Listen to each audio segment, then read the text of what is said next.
Hello, my name is Dr. Andy Mazzini and I'm back with Inda James blog.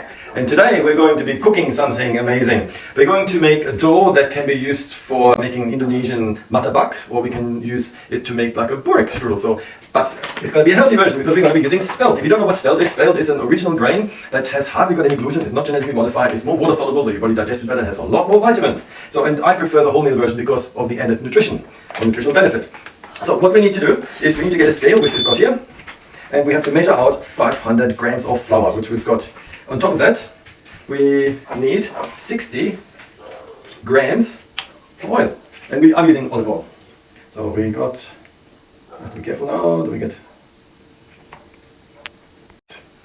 so 2 teaspoons of salt. We're using rock salt. I do not recommend using table salt because ordinary table salt is not really healthy for us. Rock salt or sea salt has added nutritional benefits with the minerals, 77 trace mineral as an average. So now this is all ready. So we're going to place this into the mixer. We'll see if it can mix it up nicely. And we also need warm water, 260 ml of warm water, which is just heated up behind us. We're going to use that in just a few minutes. Water. That's okay, I've got a teaspoon. We're going to sprinkle a little bit of the oil out. We've got a wonderful helper here. Now we need water. Water. So we need 260 ml. Always be careful when you use hot water. Oh, steamy. It's steamy, it is hot. Right, perfect. This goes in here. Has to be warm water. Cold water doesn't work as well. Hot. So now let's place the lid on top. We haven't got a cover, but we're going to use this instead. Let's see.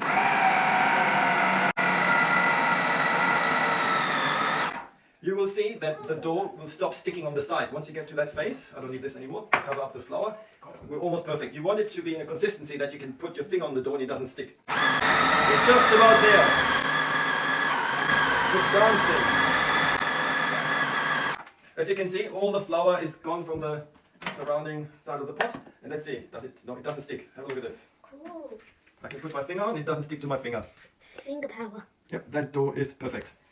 It will only stick to you if you have dirty fingers. You haven't washed your fingers. I did. That's why it doesn't stick.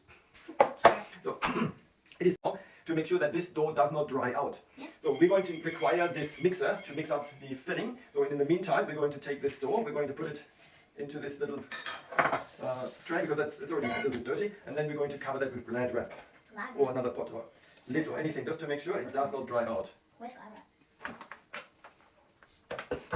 To make the filling, I don't bother cleaning this out. If there's a little bit of flour left, doesn't matter. It will all end up in the same dish anyhow. Same dish. So, fantastic. Now, what we're going to do, I remember. 1 second. The plates. I remember they were there because I just did the dishes. So we're going to leave this resting for a few minutes. 5 to 10 minutes is fine. The temperature will cool down and the dough will be more pliable. So we'll put this to the side. Now, fillings. My wingman John and I were very busy to make one filling. This is a grated apple, cinnamon, tiny bit of sugar and sultana. So we're letting that rest. That'll be one of the fillings that we've got. It'll be like a dessert. Apple's good. Yep. And for the other filling, we're going to do a main meal filling. It won't be apples, it will be spinach and ricotta. Now, these leaves we've harvested from our garden. There's a climbing spinach. It's a bit unusual in size, but it tastes exactly like spinach. And because it's from our garden, it's even better. But we need to really chop it down a little bit. It might look a little bit in volume, but once you start cooking it, it will just disappear. So we really just quickly give it a little chop, making sure we don't add any extra meat into the cooking with our fingers. This is something. Yeah, this is Sri Lankan climbing spinach. Very, very healthy for the digestive system. So we're going to put this all in here.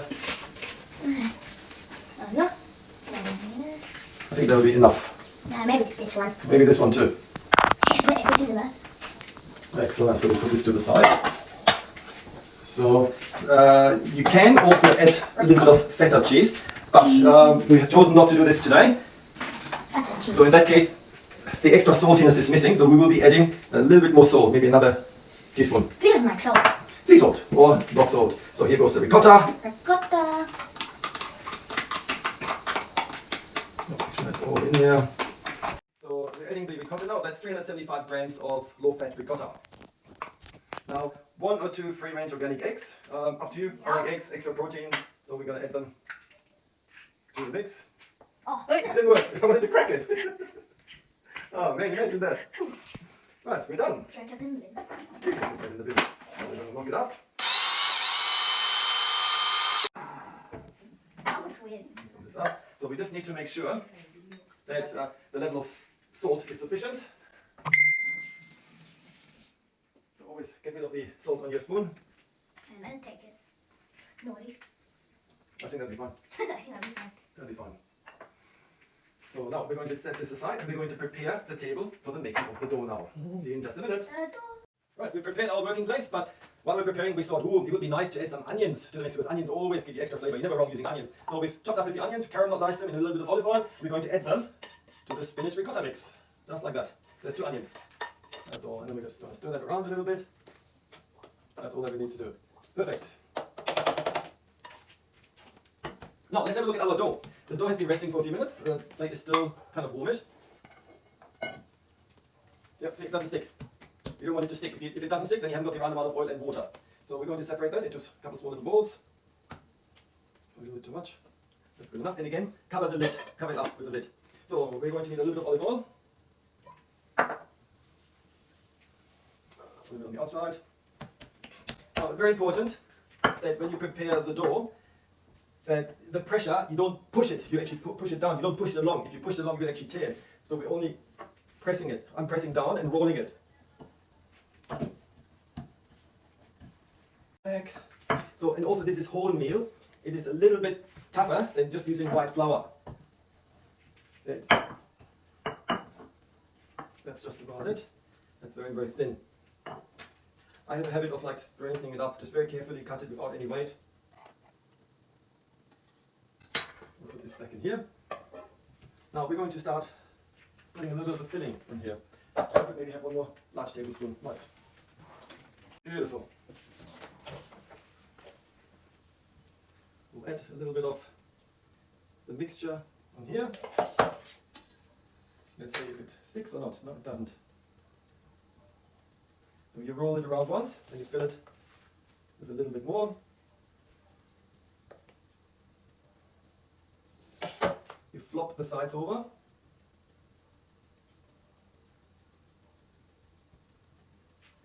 And then you keep on rolling. And we've already prepared a baking tray with 4-stick foil. Voila! Here goes the first burek. And we'll keep on doing the same thing over and over again.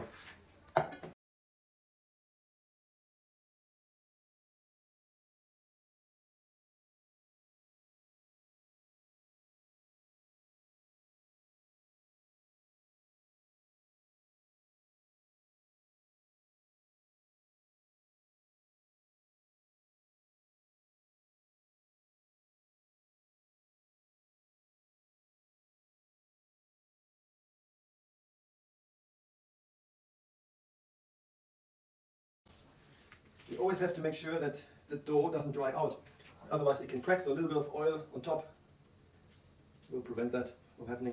There's a little bit of a tear happening, so we're going to have to bandage that.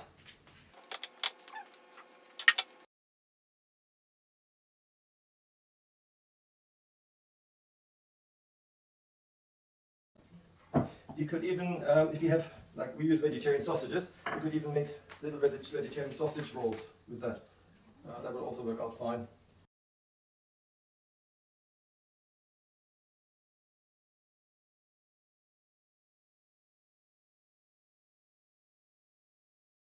So we're going to put a little bit more olive oil on here, but we're going to prepare now the second wave. The second wave is the apple burek, or the little apple surprise that I'm going to make. So let's have a bit of a break. Alright, now we're ready to make our dessert. Our main meal is in the oven. We need to cook it for a few more minutes. We've prepared the apple previously. Now we've spread the dough out. We're cutting it in roughly 5 cm strips. What we're going to do now, a bit longer, just pull that out. We're going to do it as follows. Squeeze some of the juice out. We're spreading the apple mix along here.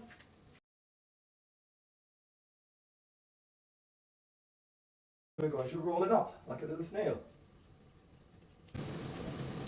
Yeah, the dough is breaking a little bit. And then we'll put it on the tray. It looks like a little flower. And that's how we're going to do all of them. runny. Let's put the apple on there. Once you grate the apple, it's quite normal for it to let go of quite a bit of juice. We're spreading that out.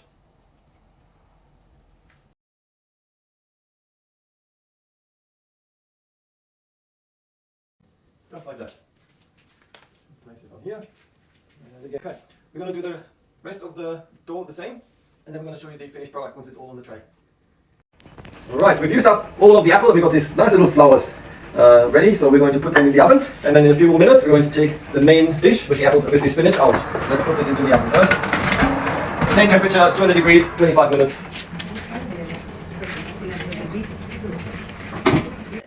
The bell just rang, which means 25 minutes are done, so the first tray is ready to go. 25. As you can see, the whole meal dough has a tendency of splitting, but that's all fine, it's all edible. We're going to cool this down, and then we're going to chop it up. If you were using white flour, it would not happen this much, but that's fine. I mean, it's a lot more filling, a lot more wholesome, a lot more nutrition in that way. And I love taking this away because it's like little pocket breads. When you're having a little picnic or so, you can just hold it, all your vegetables and proteins, everything is contained. So we're going to let this cool down, and we're going to wait another 12-13 minutes for the dessert to be ready. In just a few minutes. Go. We've still got a few minutes to wait for the dessert to be ready and for it to come out of the oven. And we noticed that we had a little bit of leftover dough. So what do we do with leftover dough? Well, first option is you can put it in a sealed container, put it in the fridge for 3, 4, 5, 6 days, and then reuse it any other time. Or you can give it to your kids to play. Hours and hours of fun. You don't need to buy toys, anything, and then the cooks in the making, our future cooks. You can make snakes, heads, you can make all sorts of things. Trees. Trees! We can make trees. Just another fun idea. Battery, but okay. Battery, looks like a mushroom. And a snake. Oh. And that's what the dough has to be. You don't want the dough to stick, but that's a perfect idea of a beautiful dough. Yeah. Right, our flowers are ready. They just come out of the oven, and the best way to serve it is with just a little bit of ice cream and a dough snake. Yummy. And that is how I would preserve. That's how I would serve the burek with just a few tomatoes. So we have entree and dessert all in one. So thank you for watching. Like and subscribe. Don't forget to comment below. This is Gemma's blog. It's absolutely fantastic, and also we have a own exercise blog which is called Fight Club, and it's on the Gold Coast, all about exercise. Fight Club Gold Coast. Fight Club Gold Coast. So like, subscribe, don't forget to comment. We'd love to see you next time. Bye. Don't forget my vlog too, in the James vlog. Bye! Bye!